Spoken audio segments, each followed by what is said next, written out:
Di kota kecil bernama wilayah Khurasan, Iran modern, lahirlah seorang anak bernama Abu Hamid Muhammad bin Muhammad Al-Ghazali pada tahun 450 1058 M. Ia tumbuh dalam keluarga sederhana. Ayahnya seorang pemintal benang yang taat beragama, meninggal saat Al-Ghazali masih kecil. Sebelum wafat, sang ayah menitipkan kedua anaknya kepada seorang sahabat sufi agar mereka dididik dengan baik dalam ilmu agama. Sejak muda, Al-Ghazali telah menunjukkan kecerdasan luar biasa. Ia belajar di madrasah lokal sebelum melanjutkan studi ke kota besar Nishapur, pusat ilmu pengetahuan saat itu. Di sana, ia berguru pada Imam Al-Juwaini, seorang teolog dan faqih besar. Al-Ghazali menguasai berbagai disiplin ilmu, fikih, kalam, mantik, filsafat, hingga tasawuf. Reputasinya sebagai murid jenius menyebar luas. Setelah wafatnya sang guru, Al-Ghazali diundang ke istana Wazir Nizam Al-Mulk dan menjadi bagian dari majelis ilmiahnya. Di usia sekitar 34 tahun, ia diangkat menjadi guru besar di Madrasah Nizamiyah Baghdad, jabatan akademik paling prestisius di dunia Islam kala itu. Majelis ilmunya dihadiri oleh ratusan pelajar, ulama, dan bangsawan. Ia menjadi simbol keberhasilan ilmiah dan sosial. Namun di balik kejayaan itu, batin Al-Ghazali merintih. Di puncak kemasyhurannya, ia dilanda kegelisahan spiritual yang mendalam. Ia mulai meragukan keikhlasan ilmunya. Apakah aku mencari ilmu demi Allah atau demi dunia? Pikirnya. Ia merasa ilmunya hanya menghasilkan debat dan pujian, bukan mendekatkan diri kepada Tuhan. Gangguan psikosomatis pun muncul. Lisannya terkunci saat hendak mengajar, tubuhnya melemah, dan jiwanya terombang-ambing dalam keraguan. Hingga suatu hari, ia memutuskan untuk berhenti mengajar, meninggalkan jabatan dan kekayaannya, dan memulai perjalanan spiritual, hijrah batin, untuk mencari makna sejati dari agama. Ia berkelana ke Damaskus dan mengasingkan diri di menara Masjid Umayyah. Di sanalah ia mulai menyelami dimensi batin agama. Ia membaca Al-Quran dengan hati yang baru, memperdalam ilmu tasawuf, dan menyibukkan diri dengan kontemplasi. Dunia yang dulu dipenuhi perdebatan logika dan akal kini digantikan dengan tangis doa dan zikir sunyi. Dari Damaskus, ia melanjutkan perjalanan ke Makkah dan Madinah. Di Tanah Suci, ia bermunajat di hadapan Ka'bah, memohon bimbingan ilahi untuk memurnikan niat dan memahami agama secara hakiki. Kemudian ia singgah di Yerusalem dan tinggal di Masjid Al-Aqsa, tempat ia menyusun banyak bagian awal dari kitab agungnya, Ihya Ulumuddin. Selama hampir 10 tahun dalam pengembaraannya, Al-Ghazali mencatat hasil perenungannya, menyusun gagasan demi gagasan, mengintegrasikan ilmu fikih, hadis, akhlak, filsafat, dan tasawuf dalam satu kerangka yang utuh dan hidup. Ia tidak sekadar ingin mengajarkan agama, tapi menghidupkannya kembali, menyuntikkan ruh ke dalam ritual yang kosong, menanamkan kesadaran dalam amal yang rutin. Kitab itu kelak diberi nama Ihya Ulumuddin, menghidupkan ilmu-ilmu agama. Sebuah karya yang bukan hanya menjelaskan hukum-hukum syariat, tetapi juga menyentuh lapisan terdalam dari hati manusia. Karya ini adalah buah dari air mata, keheningan, dan pertanyaan-pertanyaan yang tak terjawab. Di kemudian hari, saat ia kembali ke ia hidup sederhana sebagai pengajar dan sufi. Ia menolak jabatan, tidak kembali ke dunia kekuasaan, dan lebih memilih mendidik murid-murid yang mencari ilmu karena cinta, bukan karena pamrih.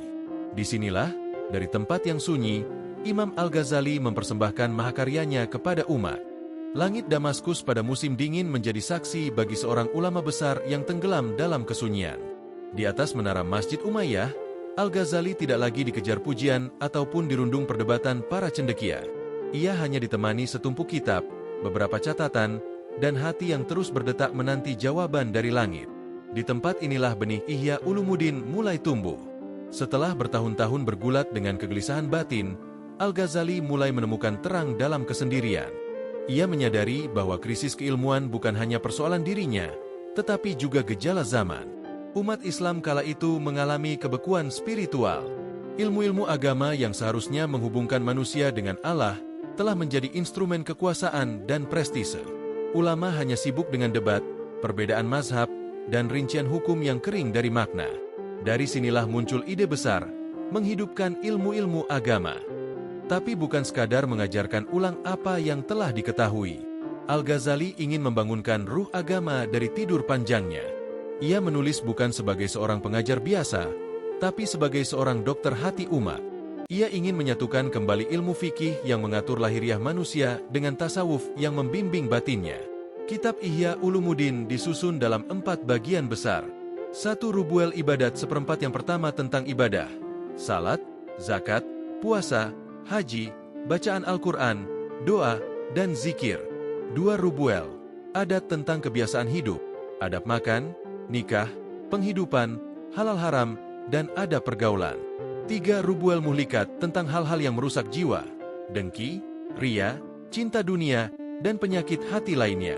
4. Rubuel munjiat tentang hal-hal yang menyelamatkan, tobat, sabar, syukur, ikhlas, tawakal, dan cinta kepada Allah. Dengan struktur ini, Ihya tidak hanya menjadi buku hukum atau buku motivasi spiritual, tetapi peta hidup seorang muslim dari luar hingga ke dalam. Ia tidak melupakan syariat, namun ia menolak syariat yang kaku tanpa makna. Ia tidak menolak akal, tapi ia tak mau akal berdiri tanpa cahaya wahyu. Setiap bab dalam Ihya diawali dengan ayat-ayat Al-Quran dan hadis Nabi, dilanjutkan dengan pandangan ulama salaf, lalu diiringi dengan nasihat spiritual dan kisah-kisah yang menyentuh jiwa. Al-Ghazali menggabungkan disiplin ilmu dengan sentuhan hati. Ia menulis untuk merawat iman manusia, bukan sekadar mencerdaskan otaknya. Dalam bagian tentang salat, misalnya, ia tidak hanya membahas hukum sah dan batal.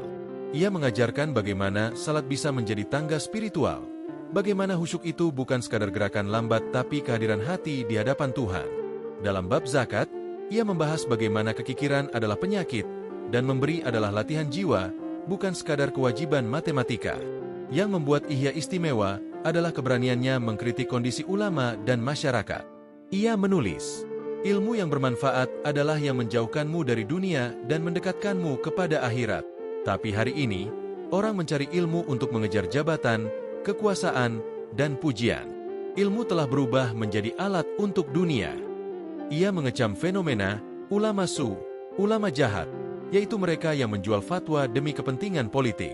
Ia juga mengkritik kaum sufi yang hanya sibuk dengan pakaian dan simbol, tetapi miskin dalam pengendalian hawa nafsu.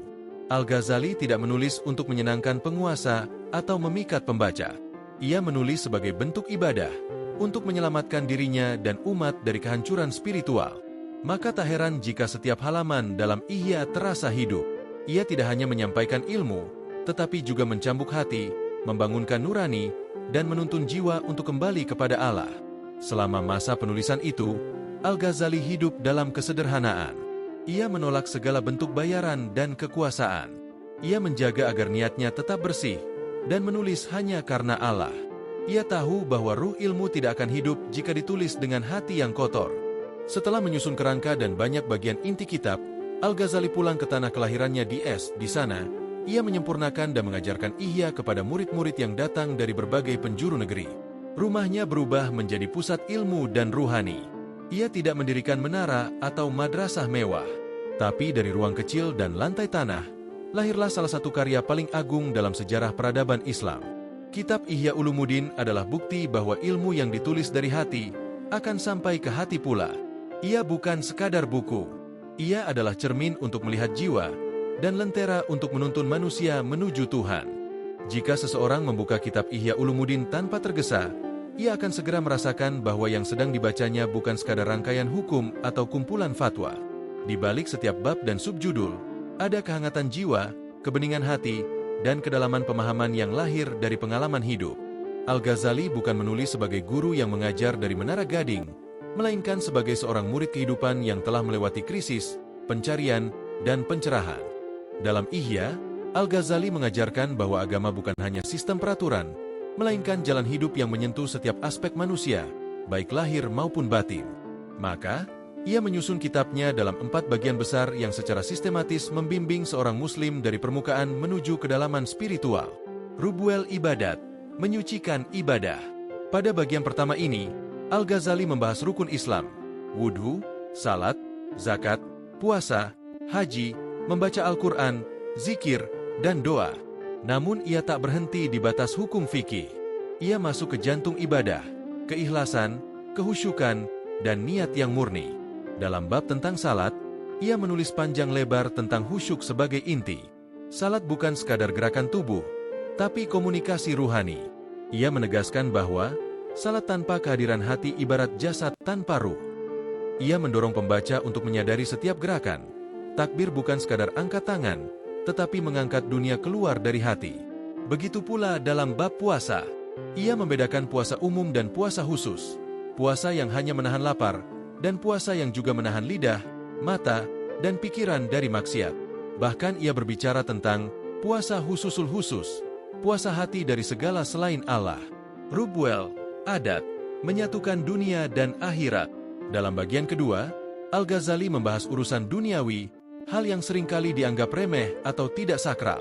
Namun ia menunjukkan bahwa semua aspek kehidupan bisa bernilai ibadah bila dilakukan dengan niat dan akhlak yang benar. Misalnya, dalam bab makan, ia tidak hanya bicara halal haram, tapi juga adab makan, tidak berlebihan, bersyukur, makan bersama, dan menjauh dari kerakusan. Ia menulis, makanan yang halal bisa jadi haram bila dimakan dengan serakah. Bab nikah bukan sekadar soal perjanjian antara dua insan, tapi juga tempat latihan kesabaran, kasih sayang, dan tanggung jawab. Dalam pekerjaan dan mencari nafkah, ia menekankan niat. Seorang tukang sepatu pun bisa lebih mulia dari ahli ibadah bila niatnya ikhlas dan pekerjaannya bermanfaat. Rubwel Muhlikat, penyakit-penyakit jiwa. Inilah bagian yang paling mengguncang. Al-Ghazali membuka lembaran hati manusia dan menguliti penyakit-penyakitnya. Ia berbicara tentang riya, ujub, takabur, cinta dunia, hasad, marah, dan nafsu. Ia menunjukkan bahwa musuh terbesar seorang muslim bukanlah musuh luar, tapi musuh batin. Riya, atau pamer dalam ibadah, ia sebut sebagai syirik kecil yang menghancurkan amal secara perlahan. Ia menyebut bahwa tak ada amal yang aman dari riya, kecuali bagi mereka yang benar-benar kenal Allah. Ia menjelaskan bagaimana sifat ini bisa menyusup dalam bentuk-bentuk halus, dari pakaian agama, ucapan santun, hingga sedekah yang diumumkan. Ia mengajak pembaca untuk menelusuri lapisan-lapisan hati, menyadari betapa dalam cinta terhadap pujian dan betapa lemahnya manusia terhadap dunia. Tapi ia tidak hanya mengecam, ia juga memberi resep, mujahadah, melawan nafsu, murakabah, merasa diawasi Allah, dan muhasabah, menghitung dosa diri. Rubwel Munjiat, jalan keselamatan. Setelah membuka penyakit jiwa, Al-Ghazali menawarkan obatnya. Ia menulis tentang taubat, sabar, syukur, takut dan harap, zuhud, ikhlas, dan cinta kepada Allah. Dalam bab taubat, ia membagi prosesnya menjadi 3 tahap: pengetahuan akan dosa, penyesalan mendalam, dan tekad untuk tidak mengulang. Ia menyebut taubat sebagai awal segala kebaikan dan syarat pertama menuju Allah. Dalam bab cinta kepada Allah, ia tidak hanya menggunakan dalil, tetapi juga bahasa yang sangat puitis dan menyentuh. Ia menulis bahwa jika engkau belum mencintai Allah, maka lihatlah bagaimana Dia mencintaimu sejak engkau belum ada. Ia membangun pemahaman bahwa agama bukan tentang ketakutan semata, tapi juga cinta dan harapan. Seorang hamba tidak hanya bergerak karena takut neraka, tapi juga karena rindu kepadanya. Metode Al-Ghazali, sintesis unik. Al-Ghazali menyatukan fikih, hadis, filsafat, dan tasawuf dalam satu tubuh ilmu. Ia tidak sekadar menyampaikan dalil, tapi juga menjelaskan makna terdalamnya. Ia menyebutkan ucapan ulama salaf, kisah para wali, dan juga hikmah dari para filsuf. Yang unik, Al-Ghazali tidak membenturkan akal dan wahyu. Ia justru menjadikan akal sebagai pelita untuk memahami wahyu. Ia menolak filsafat yang menyimpang, tapi tetap menghargai ilmu logika sebagai alat berpikir. Keseimbangan inilah yang membuat Ihya begitu kuat, menyentuh hati tanpa meninggalkan dalil, memperhalus jiwa tanpa mengabaikan syariat. Kitab Ihya Ulumuddin adalah kompas yang menunjuk ke arah Tuhan dalam dunia yang penuh tipu daya.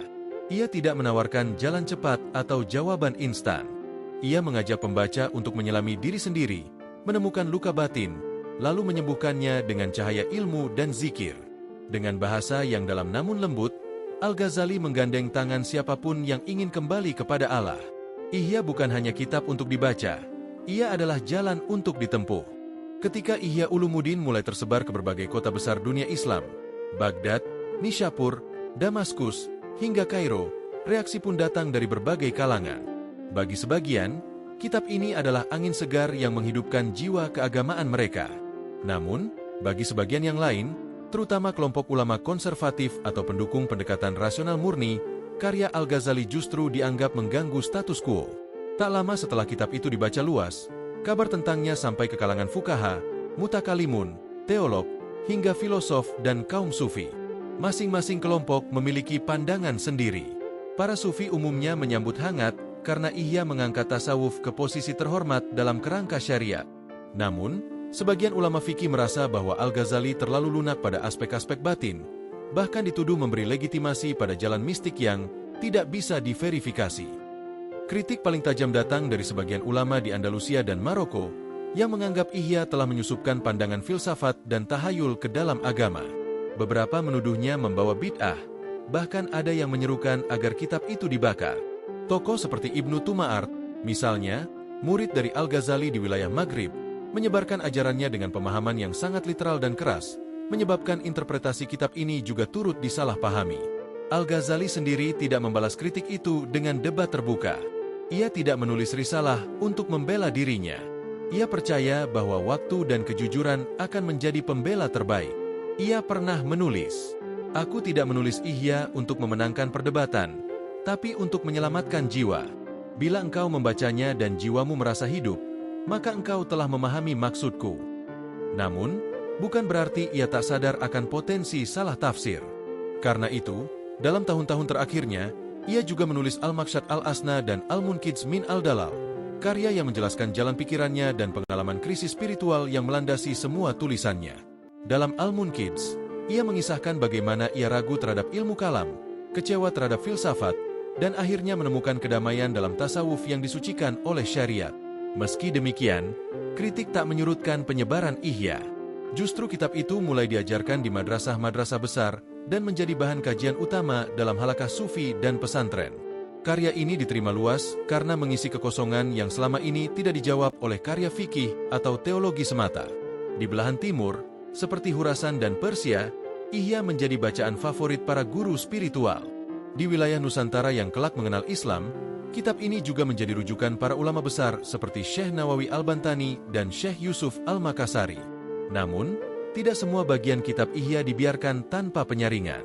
Ulama-ulama seperti Imam Ibn Al-Jauzi menulis Ilam Al-Ahi, Bei Aglot Al-Ihi, penjelasan kesalahan dalam Ihya, sebagai koreksi terhadap beberapa riwayat yang dianggap lemah atau menyimpang.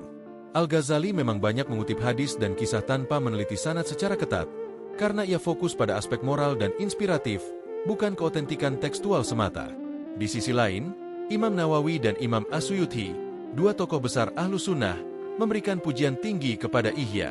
Bahkan, Nawawi berkata bahwa, jika seluruh kitab Islam hilang dan hanya Ihya yang tersisa, maka cukuplah untuk membimbing umat. Kontroversi itu tidak membuat cahaya Ihya padam. Justru karena ia menyentuh begitu banyak lapisan, fikih, tasawuf, akhlak, pendidikan, bahkan filsafat, ia mengundang dialog lintas disiplin.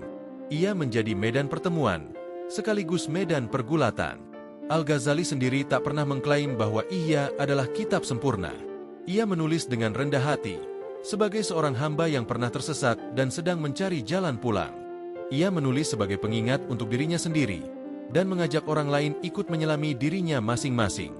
Menjelang akhir hidupnya, Al-Ghazali lebih banyak berdiam di es, mengajar para murid secara privat, menulis, dan mengulang-ulang bacaan Al-Quran. Ia menolak setiap tawaran jabatan dan kekuasaan. Ia hidup dengan sangat sederhana, tidak meninggalkan kekayaan, kecuali ilmu dan teladan. Kitab Ihya Ulumuddin kini menjadi karya yang tak terhapus dari sejarah keilmuan Islam. Meski menuai kritik dan ujian, ia tetap berdiri sebagai mercusuar peradaban, yang menyinari sisi-sisi gelap kehidupan beragama dengan cahaya kejujuran, cinta, dan kesadaran hati. Bagi Al-Ghazali, bukan pujian atau popularitas yang ia kejar, tapi agar ketika kelak ia berdiri di hadapan Tuhannya, ia bisa berkata, "Ya Allah, aku telah mencoba menghidupkan ilmu MU yang telah mati." Pagi yang dingin di kota Es, tahun 505 Hijriah, seorang lelaki tua duduk bersila di ruang kecil rumahnya. Di hadapannya, kitab suci Al-Quran terbuka, dibaca dengan suara lirih namun mantap. Dialah Abu Hamid Muhammad bin Muhammad Al-Ghazali. Tak ada keramaian, tak ada pelayan, hanya sepi yang penuh makna. Hari itu adalah hari terakhir dalam hidupnya, namun warisannya baru saja memulai perjalanan panjang yang tak berujung. Al-Ghazali wafat dalam kesunyian, tetapi jejaknya tidak pernah tenggelam. Di belakangnya, ia tinggalkan bukan hanya Ihya Ulumuddin, tetapi semangat baru dalam beragama, bahwa Islam adalah agama yang hidup, menyentuh batin, merawat akhlak, dan memuliakan akal. Bahwa ilmu bukan sekadar tumpukan hafalan, tapi cahaya yang menuntun jiwa kepada Tuhan. Dampak langsung dan penyebaran. Setelah kematiannya, Ihya tidak sekadar menjadi kitab, tetapi kurikulum kehidupan. Di berbagai penjuru dunia Islam, dari madrasah di Nishapur hingga surau-surau di Nusantara, kitab ini dipelajari dan diajarkan. Para ulama menulis ringkasan, syarah, penjelasan, dan kritik, menandakan bahwa kitab ini bukan hanya dibaca, tetapi dijadikan bahan diskusi dan tafakur. Syekh Zakaria Al-Ansyari membuat ringkasan Ihya yang disebut Lubab Al-Ihya. Imam Nawawi mengutipnya dalam karya-karya fikih dan tasawufnya, dan bahkan ulama besar seperti Ibnu Qudamah menulis Muhtasyar Minhaj Al-Qasidin, yang juga merupakan ringkasan dan penyaringan Ihya. Ini menunjukkan bahwa Ihya bukan kitab musiman, tetapi pokok yang menetap dalam tradisi keilmuan. Di dunia timur, terutama wilayah Asia Tenggara, pengaruh Ihya menjalar luas. Ulama-ulama besar pesantren seperti Syekh Nawawi Al-Bantani, Syekh Mahfudz Etarmasi, dan Kiai Hashim Asy'ari mengajarkan Ihya secara intensif. Kitab ini menjadi bahan utama dalam penguatan akhlak dan penyucian jiwa di pondok-pondok pesantren sampai hari ini. Inspirasi bagi generasi. Yang membuat warisan Al-Ghazali abadi adalah karena ia menulis bukan hanya untuk zamannya. Ia berbicara kepada setiap manusia yang resah, yang merindukan makna hidup, yang mencari jalan kembali kepada Tuhan. Ihya memberi bekal untuk orang biasa, penguasa, ulama, maupun pencari jalan spiritual. Ketika dunia modern menghadirkan kekosongan batin di tengah kemajuan teknologi, pesan Ihya semakin relevan. Ia mengingatkan bahwa kebahagiaan sejati bukan pada dunia yang melimpah, tapi hati yang bersih. Ia membimbing manusia agar tidak terjebak dalam rutinitas ibadah tanpa ruh. Ia memperlihatkan bahwa yang paling penting dari hidup bukanlah seberapa banyak yang kita miliki, tapi seberapa dalam kita mengenal Tuhan. Di tengah umat Islam yang sering terpecah oleh perdebatan hukum, ideologi, dan politik, Ihya menjadi oase persatuan. Ia mengajarkan keseimbangan antara fikih dan tasawuf, antara akal dan wahyu, antara dunia dan akhirat. Inilah warisan agung yang tak semua orang mampu mewariskannya. Al-Ghazali di mata dunia. Warisan Al-Ghazali melampaui batas-batas agama. Di barat, tokoh seperti Montgomery Watt, W.M.R. Watt, dan Edward Said mengakui pengaruhnya sebagai jembatan antara filsafat klasik dan pemikiran religius. Al-Ghazali dianggap sebagai pelopor kritisisme epistemologis dalam Islam. Bahkan, beberapa menyebutnya sebagai Immanuel Kant dunia Islam, karena kritiknya terhadap kemampuan akal murni dalam memahami hakikat tertinggi. Namun bagi umat Islam, ia lebih dari itu. Ia adalah mujaddid, pembaru, abad ke-5 Hijriah. Sosok yang tidak hanya membenahi ilmu-ilmu lahir, tapi juga menghidupkan ruh agama. Seorang pejalan spiritual yang membawa lentera bagi umat yang tersesat di padang pasir dunia. Penutup kehidupan sang Hujjatul Islam.